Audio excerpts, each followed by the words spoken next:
Chemistry class 9 बाब चौथों कीमियाई bonding सबक सतों डायपोल डायपोल फोर्सेस आवां केमिस्ट्री जो उस्ताद नजीउल्लाह चन्ना आवां के सिंध ऑनलाइन स्कूल में भलीकार असांजे अॼोके लेक्चर जा मौज़ू आहिनि डायपोल डायपोल इंटरेक्शन ऐं डिस्पर्शन फोर्सेस।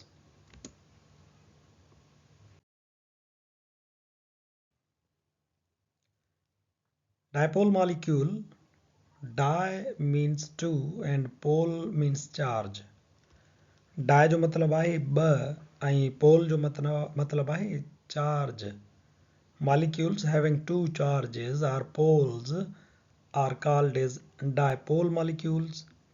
अहिड़ा molecule जिन ते ॿ charges या ॿ pole मौजूद हुजनि उन्हनि खे चइबो आहे dipole molecule यानी ॿ चार्जिस वारा मालिक्यूल। मिसाल जे तौर ते ही हिकिड़ो मालिक्यूल आहे हाइड्रोजन क्लोराइड। हाणे क्लोरीन वधीक इलेक्ट्रोनेगेटिव आहे ऐं हाइड्रोजन लेस इलेक्ट्रोनेगेटिव आहे। इन जे करे ही shared pair of electron in वधीक इलेक्ट्रोनेगेटिव एटम ॾे सुरी वेंदो त ही वारो जेको पासो आहे क्लोरीन वारो उहो थी वेंदो स्लाइटली नेगेटिव। हाणे हिकिड़ी चार्ज थी वई हीअ ऐं हेॾां वारो जेको पासो आहे हाइड्रोजन जो जंहिंखां इलेक्ट्रॉन परे थी विया इन हाइड्रोजन वारो पासो थी वेंदो स्लाइटली पॉजिटिव।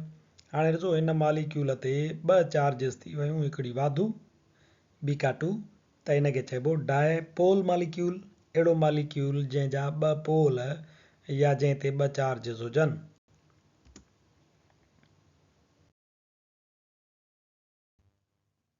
हाणे डायपोल डायपोल इंटरेक्शन यानी इहे जेके पोलर मालिक्यूल आहिनि उन्हनि जे विच में जेको कशिश हूंदी आहे डायपोल डायपोल इंटरेक्शन उहो सम्झण में सवलाई थींदी।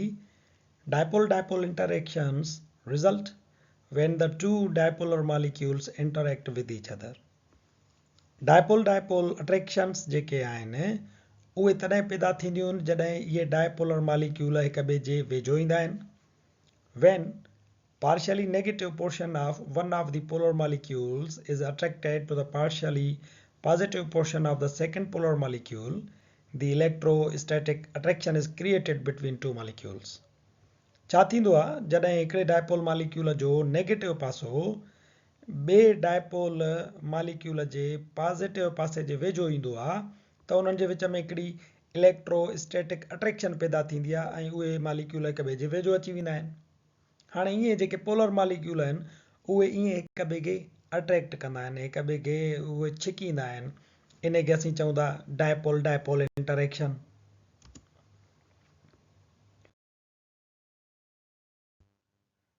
इन्हनि डायपोल डायपोल इंटरेक्शन जे करे जेकी पोलर मालिक्यूल आहिनि उहे हिक ॿिए जे वेझो थींदा आहिनि ऐं उहे हिक ॿिए सां ईअं ई ॻंढिजी वेंदा आहिनि। हिकिड़े पासे असां वटि आहे प्रोपेन जा मॉलिक्यूल ऐं ॿिए पासे ॾांहुं असां वटि आहिनि एसिटल्डिहाइड जा मॉलिक्यूल। जेकॾहिं इहो सुवालु कजे त which one has higher boiling point, कंहिंखे बॉइलिंग पॉइंट वधीक हूंदी। बॉइलिंग पॉइंट जो मतिलबु आहे degree of temperature on which liquid changes into gas. यानी बॉइलिंग पॉइंट जो मतिलबु आहे त अहिड़ो गर्मी पद जिते लिक्विड जेको आहे उहो बाफ़ में गैस में तब्दील थी वेंदो आहे। सो हिकिड़ो मालिक्यूल ॿिए मालिक्यूल खां अलॻि थी वेंदो आहे त कंहिं जो प्रोपेन जो या एसिटल्डिहाइड जो बॉइलिंग पॉइंट वधीक हूंदो। हाणे हिकिड़ो त कमु आहे त उन्हनि खे उन्हनि जो लिक्विड खणी करे असां उन्हनि खे बॉइल करे ॾिसूं या वरी ॿियो इहो आहे त असां इन्हनि जी जेको स्ट्रक्चरल फार्मूला आहे उन खे ॾिसूं त उतां ख़बर पइजी वेंदी। हाणे प्रोपेन जो स्ट्रक्चरल फार्मूला ॾिसूं था त हुन में कार्बन ऐं हाइड्रोजन जा बांड आहिनि। कार्बन जी इलेक्ट्रोनेगेटिविटी आहे 2.5 ऐं हाइड्रोजन जी आहे 2.1 यानी 0.4 जो ॿिन्ही जे विच में इलेक्ट्रोनेगेटिविटी जो फ़र्क़ु आहे। इलेक्ट्रोनेगेटिविटी जो फ़र्क़ु जेतिरो हूंदो पोलरिटी बि ओतिरी हूंदी यानी पोल मज़बूत ओतिरा हूंदा। हाणे फ़र्क़ु आहे 0.4 जो त पोलरिटी बि ओतिरी हूंदी। एसिटल्डिहाइड में ॾिसूं था त कार्बन ऐं हाइड्रोजन जा बांड त आहिनि पर कार्बन ऐं ऑक्सीजन जो बि बांड आहे। ऑक्सीजन जो जेको इलेक्ट्रोनेगेटिविटी आहे 3.5 आहे ऐं कार्बन जी आहे 2.5 यानी तक़रीबन हिकु इलेक्ट्रोनेगेटिविटी जो डिफरेंस आहे। हाणे हिन में जीअं त इलेक्ट्रोनेगेटिविटी जो डिफरेंस वधीक आहे त उन में पोलरिटी बि वधीक हूंदी। ॿियो हिननि जो जेको मोलर मास आहे उहो बि साॻियो ई आहे। 44.1 ग्राम आहे प्रोपेन जो, त 44.1 ग्राम आहे एसिटल्डिहाइड जो, उन में को बि फ़र्क़ु न आहे।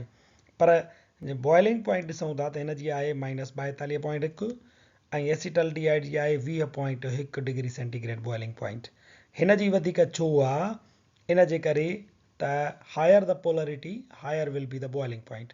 जेतिरी पोलरिटी वधीक हूंदी, जीअं तव्हांखे ॿुधायोसीं त इलेक्ट्रोनेगेटिविटी जो डिफरेंस वधीक त पोलरिटी वधीक हूंदी, पोल ओतिरा मज़बूत हूंदा। त हिन में इलेक्ट्रोनेगेटिविटी जो डिफरेंस वधीक आहे त पोलरिटी बि वधीक आहे त बॉइलिंग पॉइंट बि वधीक ई आहे। जॾहिं त प्रोपेन में इलेक्ट्रोनेगेटिविटी जो डिफरेंस घटि आहे, कार्बन ऐं हाइड्रोजन में त पोलरिटी बि घटि आहे, इन जे करे बॉइलिंग पॉइंट बि घटि आहे। ॿिया हूंदा आहिनि असां वटि वरी नॉन पोलर मॉलिक्यूल्स, यानी अहिड़ा मॉलिक्यूल जिन में पोल न हुजनि, जिन जे मथां चार्ज न हुजे। मिसाल जे तौर ते हिकु जहिड़ा आइटम पाण में बांडेड हुजनि, हाइड्रोजन हाइड्रोजन आहे, ऑक्सीजन ऑक्सीजन आहे, नाइट्रोजन नाइट्रोजन आहे, त इन्हनि जे मथां का बि चार्ज न हूंदी, छो त जेके शेयर्ड इलेक्ट्रॉन आहिनि उहे न हुन ॾे वधीक वेंदा न हुन ॾे वधीक वेंदा। ॿिन्ही जो जेको इलेक्ट्रोनेगेटिविटी आहे, शेयर्ड पेयर ऑफ इलेक्ट्रॉन खे पाण ॾे सोरण जो, उहो बराबरि आहे। तंहिंजे करे उहे इलेक्ट्रॉन विच ते ई हूंदा, त न होॾे पार्शली पॉज़िटिव ईंदी न होॾे पार्शली नेगेटिव ईंदी। इहे नॉन पोलर मॉलिक्यूल, नाइट्रोजन हुजे, ऑक्सीजन हुजे, हाइड्रोजन हुजे या नोबल गैसूं हुजनि, त उहे पाण में कीअं ॻंढियल हूंदा आहिनि, इन खे असां सम्झूं।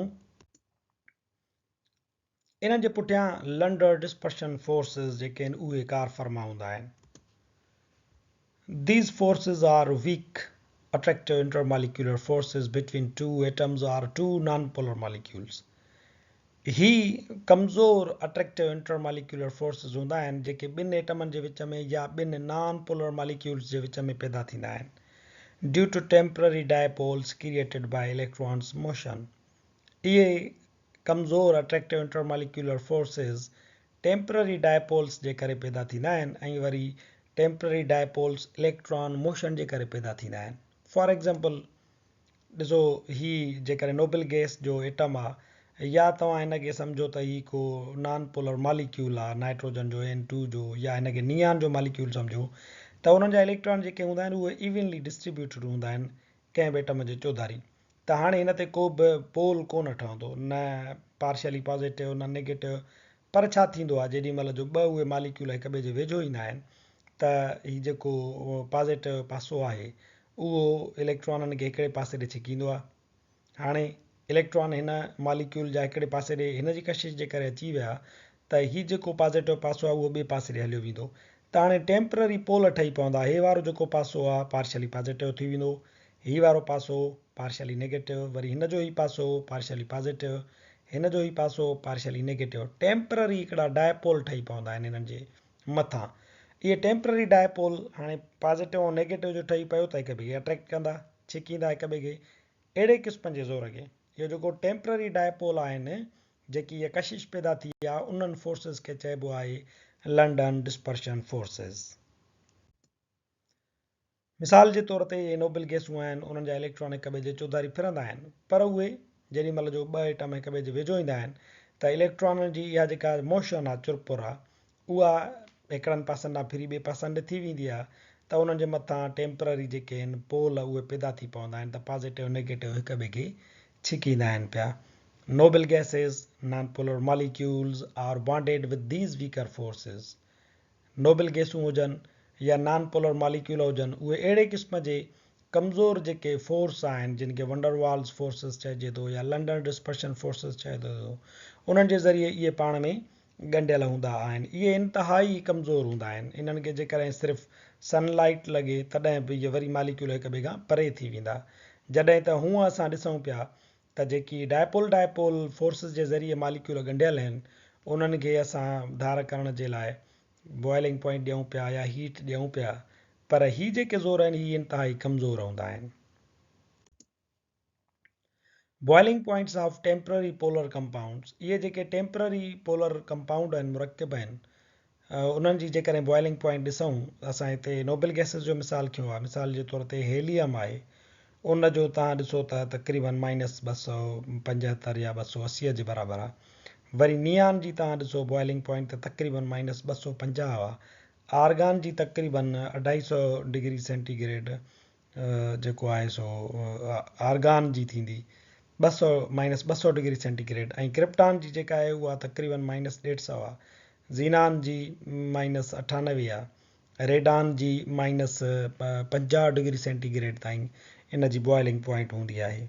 हाणे इन्हनि जी बॉइलिंग पॉइंट्स ॾिसो तमामु घणियूं किरियल आहिनि ऐं इहे जेके आहिनि इन जे करे उन्हनि जूं बॉइलिंग पॉइंट्स किरियल आहिनि या घटि आहिनि, छो त इहे पाण में इन्हनि जा मालिक्यूल जेके हूंदा आहिनि उहे इंतिहाई कमज़ोर वंडरवाल्स फोर्सिस जी कशिश ज़रिए पाण में ॻंढियल हूंदा आहिनि ऐं उहे वंडरवाल्स फोर्सिस टेम्पररी पोल्स जे करे पैदा थींदियूं आहिनि। अॼोको लेक्चर पुॼाणी ते पहुचे थो। वधीक वीडियोज़ लाइ ॾिसंदा रहो सिंध ऑनलाइन स्कूल।